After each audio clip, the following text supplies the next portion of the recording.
Welcome everyone to a look at StreamM. StreamM was designed for customers who might be looking for a little bit more of a normal case, so closed design with dust filters. So they might be looking at cases like the Lee V3000 Plus, Phantix Elite or Corsair 1000D. And we designed distribution plates for all of these cases and a lot more cases. And we love it when customers send in their build photos. We see a lot of builds, so we see a lot of customers building into these cases with our distribution plates, and like our Lee V3000 Plus distribution plate set, for example, has 3 distros. So these customers are building a high-end system, 3 distribution plates, custom cables, and we thought, why don't we design a case that already has all of this? The other thing we were able to do is use our high-end manufacturing process and materials. So instead of the case being made from 0.6 millimeter steel, which is actually one of the cheapest ways that you can build a case, it's made from CNC milled 3 millimeter aluminum panels, which are also anodized, which is harder than powder coating, and CNC milled acrylic, which is made in-house here at SingularityComputers.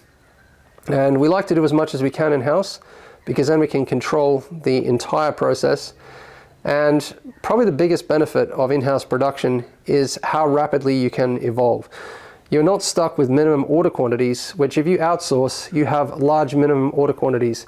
And you're really reliant on suppliers to deliver at the quality and the specifications that you want.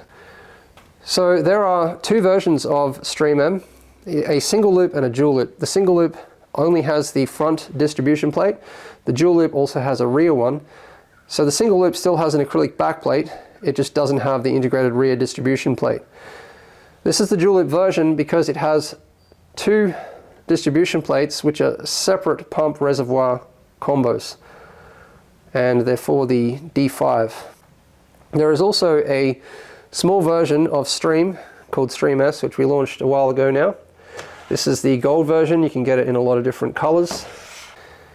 So the layout of this case is a little like the SMA8, and all of you know I've done many case labs builds. I love case labs. So we have a side mounted radiator in the bottom, and then we have a top mounted radiator. 360 millimeter or 420 millimeter radiators in this case. At the bottom here also fits the power supply next to the radiator. Radiator is side mounted, so the power supply draws air from the radiator out the back. And the rest of the airflow, a bit of it can go out the back there, some of it comes up and then goes out through all of the ventilation. Around the back here we have access. This panel can be removed to access the lower ports on the radiator to connect them to the distribution plate and other components, and also so that you can connect the input cables down here to the power board.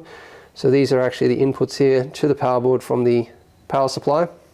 This panel here is just a cover panel, same with this one. To mount the radiator, you need to remove this panel here just by undoing the 6 fasteners, and then you can access the mounting. There's also a dust filter, and it is the same for the top. This is a 140 millimeter fan mount to blow cold air onto the back of the CPU socket. As I mentioned, the 2 D5 reservoir combo distribution plates. These are built from 2 10 millimeter layers, and they use countersunk fasteners. The port positions are optimally laid out. Well, it's done like all of our distribution plates. So we average the locations based on a wide range of different components, and we put them where, from all of our build experience, we think they are placed the best for the best tube runs. And in our opinion, the best loop is the shortest loop, because aesthetically it looks the cleanest, but it is also for higher performance.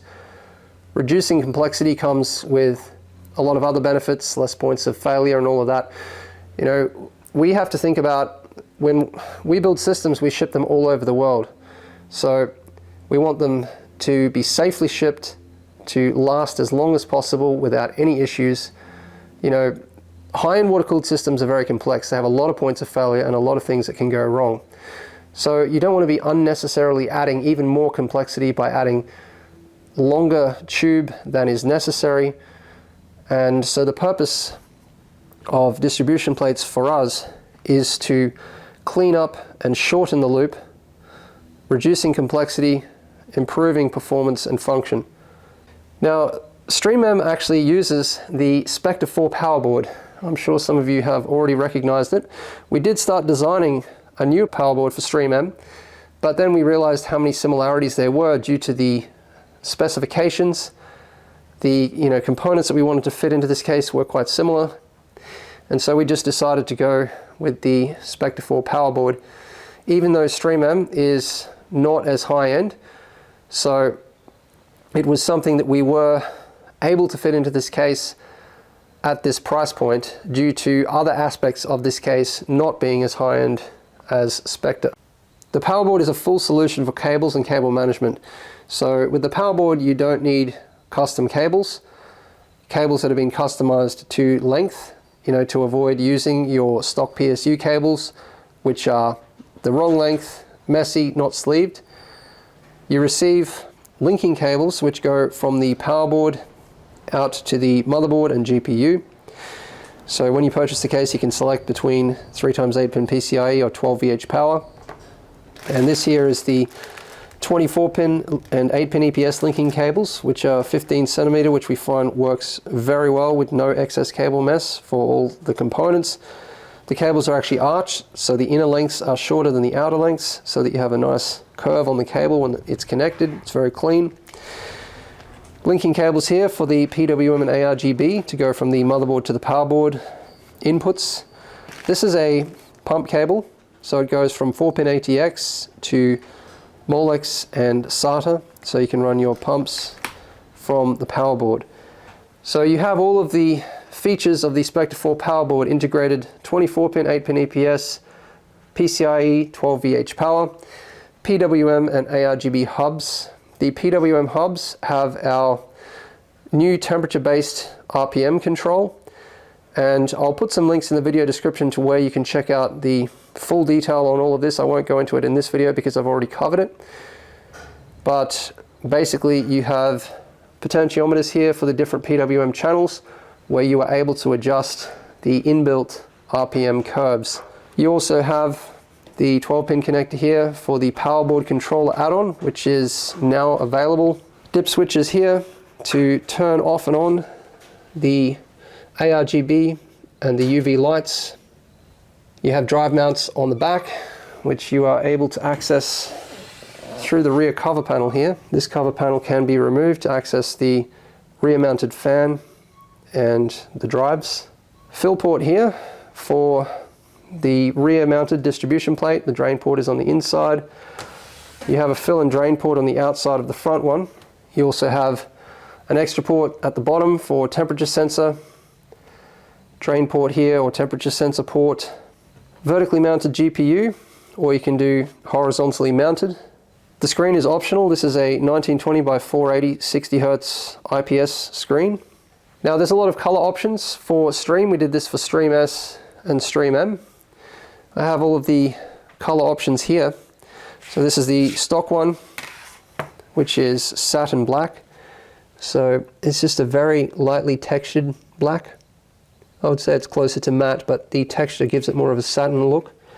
We have smoked, so this is semi-transparent. And we have some different mirrored options. Carbon mirror, which is basically dark chrome. Gold mirror. And silver mirror. We also have black gloss and white gloss. So these same options are available for all of our distribution plates that we make for different cases.